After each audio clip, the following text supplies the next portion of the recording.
साथ हेमंत कुमार। और चलिए खबर की शुरुआत करेंगे इस वक्त की सबसे बड़ी खबर के साथ। ईडी की सूत्रों के हवाले से बड़ी जानकारी सामने आ रही है। केजरीवाल और करीबियों की मुश्किलें बढ़ सकती हैं। सूत्रों के हवाले से इस वक्त की सबसे बड़ी खबर। और जासूसी करवाने का केस भी दर्ज हो सकता है। सूत्रों के हवाले से यह जानकारी मिल रही है। ईडी की जांच के खिलाफ अवैध तौर पर डोजियर तैयार किया गया। डोजियर में चल और अचल संपत्ति की जानकारी गलत दी गई है। इस तरह से सूत्रों के हवाले से यह बड़ी खबर आ रही है। 21 मार्च को अरविंद केजरीवाल के आवास से अहम दस्तावेज ईडी को मिले हैं। तो ईडी के अधिकारियों की 150 पन्नों की रिपोर्ट मिली है। सूत्रों से यह जानकारी है कई विदेशी संपत्ति के बारे में गलत जानकारी लिखी गई है। स्थानीय थाने में केस दर्ज करा करके अब तफ्तीश की जा रही है।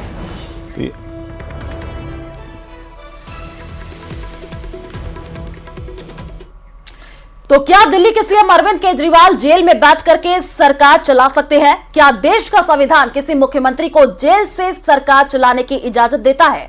और क्या देश के कानून में ऐसा कोई प्रावधान है कि जेल जाने के बाद मुख्यमंत्री अपने पद से इस्तीफा दे या उसे देना पड़े? ऐसे कई सवालों के जवाब देखिए इस खास रिपोर्ट में।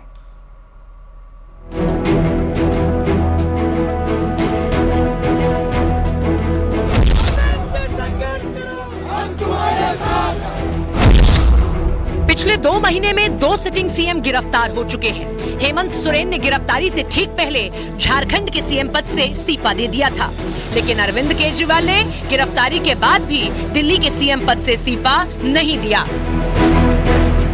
तो सवाल है कि क्या कोई सीएम जेल से सरकार चला सकता है? अगर कोई सीएम जेल में बंद हो तो क्या वो सरकारी फाइलों पर दस्तखत कर सकता है? क्या वो कैबिनेट की बैठक ले सकता है? और क्या वो अपने मंत्रियों से जेल में मुलाकात कर सकता है? जेल में बंद एक सीएम क्या क्या कर सकता है और क्या नहीं, ये सवाल अरविंद केजरीवाल की गिरफ्तारी के बाद से हर किसी के मन में घूम रहा है। तो चलिए देश के संविधान में और कानून की किताब में इन सवालों के जवाब ढूंढते हैं। सुप्रीम कोर्ट कहता है कि रिप्रेजेंटेशन ऑफ पीपल्स एक्ट में ऐसा कोई प्रावधान नहीं है जो किसी मंत्री को जेल जाने पर पद से इस्तीफा देने के लिए मजबूर करता है। लेकिन अगर किसी मंत्री को 2 या 2 साल से ज्यादा की सजा मिल जाती है तो उसे पद से इस्तीफा देना पड़ता है। संविधान में किसी सीएम को जेल से सरकार चलाने पर भी कोई रोक नहीं है, लेकिन एक पेच जरूर है और वो है जेल अथॉरिटी की मंजूरी। जेल से सरकार चलाना कितना प्रैक्टिकल होगा, ये जेल के नियमों से लेकर जेल प्रशासन की इजाजत पर निर्भर करता है। क्या सीएम केजरीवाल जेल से वीडियो कॉन्फ्रेंस के जरिए या सभी मंत्रियों को बुलाकर कैबिनेट मीटिंग कर सकते हैं, फाइलों पर दस्तखत कर सकते हैं? ये पूरी तरह से जेल प्रशासन की मंजूरी पर निर्भर करता है। बिना जेल प्रशासन की मंजूरी के सीएम केजरीवाल कैबिनेट मीटिंग नहीं कर पाएंगे। यानी कि अगर अरविंद केजरीवाल सीएम पद से इस्तीफा नहीं देते हैं तो जेल से ही सरकार चलाने की मंशा रखते हैं। तो इसमें जेल प्रशासन की एक बहुत बड़ी भूमिका होगी। डेफिनेटली ये कोई पहली मर्तबा नहीं हुआ। आपके सामने झारखंड के हुए हैं, पहले भी हुआ है, लेकिन लालू जी हुए हैं। लेकिन गिरफ्तारी होना अगर किसी के खिलाफ ऑफेंस है, कोई अबाबती लॉ तो है नहीं। चाहे एक्स प्राइम मिनिस्टर हुए हैं, आपके सामने इंदिरा जी हुई हैं, नरसिम्हा राव जी पे केस चले हैं, तो कोई ये बड़ी बात नहीं है और कोई नई बात नहीं। अब जरा भारतीय राजनीति में लोकतांत्रिक परंपरा भी एक नजर डाल ली जाए। किसी राज्य के मुख्यमंत्री रहते हुए गिरफ्तार होने वाले अरविंद केजरीवाल पहले मुख्यमंत्री नहीं है, लेकिन गिरफ्तारी के बाद भी सीएम पद पर बने रहने वाले शायद पहले सीएम हो सकते हैं और जो जेल से अपनी सरकार चलाएंगे। केजरीवाल से पहले झारखंड के सीएम हेमंत सोरेन को भी ईडी ने गिरफ्तार किया था। गिरफ्तारी के बाद हेमंत सोरेन ने मुख्यमंत्री पद से इस्तीफा दे दिया था और उनकी जगह चंपाई सोरेन मुख्यमंत्री बने। इस तरह तमिलनाडु में जयललिता भी मुख्यमंत्री पद पर रहते हुए गिरफ्तार हुई थी। तब उनके इस्तीफे के बाद पनीर सेल्वम को मुख्यमंत्री बनाया गया था।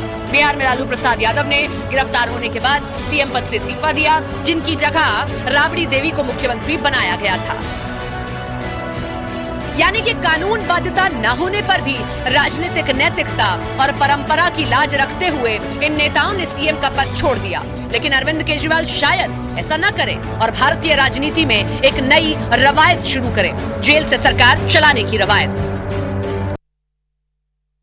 तो वहीं ईडी की ओर से दिल्ली के मुख्यमंत्री अरविंद केजरीवाल को गिरफ्तार करने पर सामाजिक कार्यकर्ता अन्ना हजारे ने क्या कुछ कहा, वो भी हम आपको बताएंगे। तो अरविंद केजरीवाल, जिसने मेरे साथ काम किया और शराब के खिलाफ हमने आवाज उठाई थी, वो आज शराब नीति बना रहे हैं। इसका मुझे दुख हुआ और उनकी गिरफ्तारी उनकी कृति के कारण हुई। देखिए क्या कुछ कहा। मुझे बहुत दुख हुआ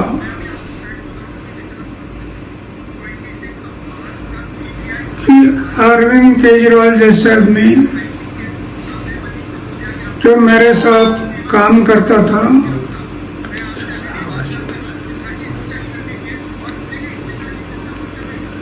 और शराब के बारे में हम लोग आवाज उठाया था, आज वो शराब नीति बना रहा है, जिससे मुझे दुख हुआ। और वहीं दिल्ली के सीएम अरविंद केजरीवाल की गिरफ्तारी को लेकर के राजस्थान कांग्रेस के चीफ गोविंद सिंह डोटासरा ने कड़े शब्दों में इसकी निंदा की है। गोविंद सिंह डोटासरा ने कहा कि बीजेपी गठबंधन के साथियों को परेशान कर रही है और इसी बीच खबर यही भी है कि आम आदमी पार्टी के कार्यकर्ताओं ने भारतीय जनता पार्टी के दफ्तर पर जयपुर में बाहर जोरदार हंगामा किया। प्रदर्शन करने के लिए पहुंचे थे, इसी दौरान पुलिस ने उन्हें खदेड़ा। कर देना, अलायंस नहीं करे इसके लिए मजबूर कर देना, और अलायंस करे तो फिर केजरीवाल जो मुख्यमंत्री हैं दिल्ली के, उनको तत्काल आकर के फोर्स ला करके उसको जेल में डाल देना। हेमंत सोरेन के साथ में क्या हुआ आप सबके सामने देखा होगा। और रोहन गुप्ता ने कांग्रेस से इस्तीफा दिया। आपको बता दें कि अहमदाबाद ईस्ट से लोकसभा उम्मीदवार और रोहन ने 19 मार्च को नाम वापस लिया था। बड़ी खबर इस वक्त के पार्टी के वरिष्ठ नेताओं पर गंभीर आरोप भी लगाए। कांग्रेस अध्यक्ष को चिट्ठी भेज करके कई आरोप लगाए रोहन गुप्ता ने। उन्होंने कहा कि 2 साल से अपमान किया जा रहा था। कांग्रेस के तेज तर्रार प्रवक्ता रोहन गुप्ता माने जाते रहे हैं। तो गुजरात कांग्रेस को यह झटका, कांग्रेस अध्यक्ष चिट्ठी भेज करके ये आरोप कई तरीके के लगाए गए। तो वहीं कांग्रेस ने खाते सीज किए जाने पर प्रेस कॉन्फ्रेंस की और बीजेपी और केंद्र सरकार पर जोरदार निशाना साधा। कांग्रेस पार्टी ने कहा कि साजिश के तहत उनके फंड सीज किए गए हैं और जिससे हम चुनाव ना लड़ सके, उनके तरफ से यह कहा गया। उन्होंने केंद्रीय एजेंसियों की कार्रवाई पर गंभीर सवाल खड़े किए।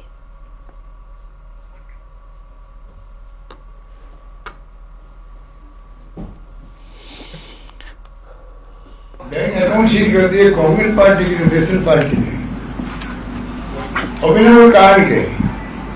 मैं भी आपको आगे बताऊंगा, बिना कोई कारण के कोई ऐसा क्या क्राइम कर दिया है। सब कानून का सेक्शन होते हैं इनकम टैक्स के अंदर भी। उसके अंदर कल आप देखा होगा जो अरे वाकई ने बात कही कि भाई जो धाराएं हैं उसके अंदर 10,000 रुपए के पेनल्टी लग सकती थी। देश की आजादी में त्याग, तपस्या और बलिदान का इतिहास रहा, उस पार्टी के खाते सीज करके उसका बैलेंस शून्य कर देना, चुनाव लड़ने के लायक नहीं छोड़ना, वो कोई बात नहीं कर सके, किसी तरीके का 1 रुपए का खर्चा नहीं कर सके, और ताजा जो 100 करोड़ रुपए के लगभग हमारी पार्टी ने जो डोनेट फॉर देश और डोनेट फॉर भारत जोड़ो न्याय यात्रा में दिया, उसको भी सीज कर देना, दूसरी पार्टियों को डरा देना, अलायंस नहीं करे इसके लिए मजबूर कर देना। और बड़ी जानकारी आपको दे दें, बीजेपी प्रदेश कोर कमेटी की बैठक खत्म। लोकसभा चुनाव पर बीजेपी ने मंथन किया है। चुनाव प्रभारी विनय सहस्त्रबुद्धे ने बैठक ली है। राजधानी जयपुर से इस वक्त की सबसे बड़ी खबर आ रही है। बीजेपी के प्रदेश मुख्यालय में यह कोर कमेटी की बैठक चल रही थी, जो अब खत्म हो गई है।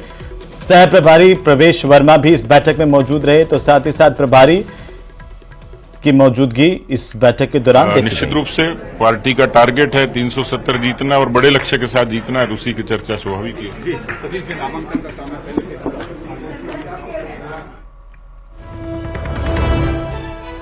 बड़ी खबर, बीजेपी प्रदेश कोर कमेटी की बैठक खत्म हो गई है। भारतीय जनता पार्टी के खेमे में मंथन का दौर चला, जिसमें इस चुनाव के प्रभारी विनय सहस्त्रबुद्धे के अलावा सह प्रभारी प्रवेश वर्मा और विजया राहटकर के साथ ही तमाम कोर कमेटी के सदस्य मौजूद रहे। मुख्यमंत्री भजनलाल शर्मा भी इस दौरान मौजूद रहे। तो देखिए, यहाँ पर मिशन 25 को लेकर के बीजेपी पूरी तरीके से जुटी हुई है और लगातार बैठकों का दौर देखने को मिल रहा है और आज की बैठक काफी महत्वपूर्ण। इसमें चिंतन और मंथन किया गया कि कैसे आने वाले दिनों में चुनाव, तो कैसे कार्यकर्ता जो है वो बूथ स्तर पर पहुंचे और लोगों से बातचीत करे। लगातार देखिए, बीजेपी बात करती जा रही है मोदी की गारंटी की और लगातार प्रधानमंत्री नरेंद्र मोदी की तरफ से भी ये बातें कही जा रही हैं कि जो केंद्र सरकार के द्वारा कामकाज किए गए हैं उसको जनता तक पहुंचाए गए। कई मुद्दों पर आज चर्चा और विमर्श।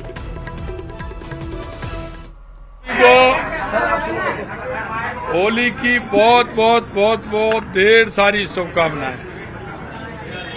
आप स्वस्थ रहें, मस्त रहें। ये रंगों का त्योहार होली ऐसा त्योहार है, इसमें सभी गिलवे शिकवे भुला करके होली का त्योहार मनाना, इसके लिए मैं आप सभी को बहुत बहुत शुभकामनाएं देता हूं। और ये संयोग है कि होली मनेगी और फिर 4 जून को भी होली मनेगी। ऐतिहासिक होली होगी और आप जैसा कह रहे हैं कि राजस्थान में ऐतिहासिक जीत होगी और देश में 400 पार सीटें यशस्वी प्रधानमंत्री नरेंद्र मोदी जी के नेतृत्व में आएंगी और तीसरी बार हमारे देश के यशस्वी प्रधानमंत्री नरेंद्र मोदी जी तीसरी बार प्रधानमंत्री बनेंगे। आप सभी को होली की बहुत बहुत शुभकामनाएं। सूचना पर वन कर्मचारी मौके पर पहुंचे, दमकल को सूचना दी गई, दमकल की गाड़ियों ने पहुंच करके इस आग पर काबू पाया।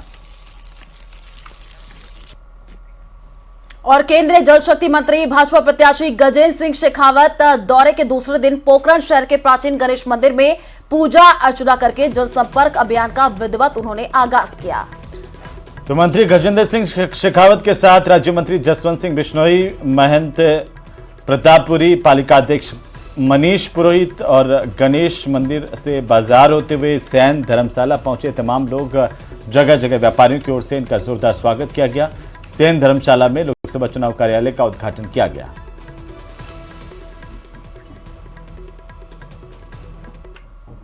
की बार जिस तरह से देश विकसित होने की राह में आगे बढ़ा है और इस अमृत काल में विकसित भारत की आधारशिला अगले 5 सालों में रखी जाने वाली है और ये केवल और केवल माननीय मोदी जी के नेतृत्व में ही संभव है, अन्य कोई विकल्प नहीं है। इसलिए देश की जनता ने माननीय मोदी जी के नेतृत्व में इस बार एनडीए को 400 के पार का जो नारा है उस नारे को सफल करने का मान्यता। तो होली के त्योहार को करीब देखते हुए कोटपुतली के बाजारों में इस बार ऑर्गेनिक हर्बल गुलाल उपलब्ध हैं। तो स्वयं सहायता समूह की महिलाओं ने केमिकल मुक्त ऑर्गेनिक गुलाल तैयार किया है जो लोगों को काफी पसंद आ रहा है। इसकी डिमांड काफी बढ़ती जा रही है। कोटपुतली के नगर परिषद कार्यालय परिसर में इसकी बिक्री के लिए स्टॉल भी लगाई गई है और यहां पर कार्यालय में आने वाले लोग इस ऑर्गेनिक हर्बल गुलाल को खरीदने में रुचि दिखा रहे हैं। हर्बल गुलाल को बढ़ावा देने के लिए आयुक्त ने हर्बल गुलाल खरीदकर अन्य स्टाफ को भी हर्बल गुलाल खरीदने की सलाह दी है। और चित्तौड़गढ़ में इन दिनों फागोत्सव की धूम मची हुई है, जिसके चलते शहर में विभिन्न महिला संगठनों द्वारा जगह जगह फागोत्सव मनाया जा रहा है। इस दौरान आगामी लोकसभा चुनाव को लेकर जिले भर में स्वीप गतिविधियों के तहत मतदाताओं को जागरूक भी किया जा रहा है और इसके तहत महिलाओं को निर्भीक होकर के मतदान करने की शपथ दिलाई गई। इस पर उपस्थित महिलाओं ने 100% मतदान करने का संकल्प लिया है। रखते हुए निर्भीक होकर धर्म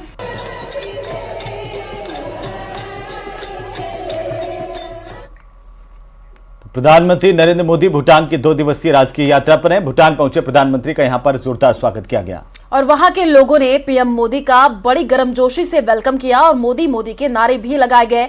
भूटान में पीएम मोदी के अभूतपूर्व स्वागत में लोग पारो में हवाई अड्डे से राष्ट्रीय राजधानी थिम्पू तक 45 किलोमीटर की दूरी तक सड़कों पर कतार में खड़े थे और ऐसा लग रहा था कि मानो पारो से थिम्पू तक पूरे 45 किलोमीटर के रास्ते पर एक मानव दीवार मौजूद थी। पूरा भूटान सड़कों पर नजर आया अपने प्रधानमंत्री की एक झलक पाने के लिए।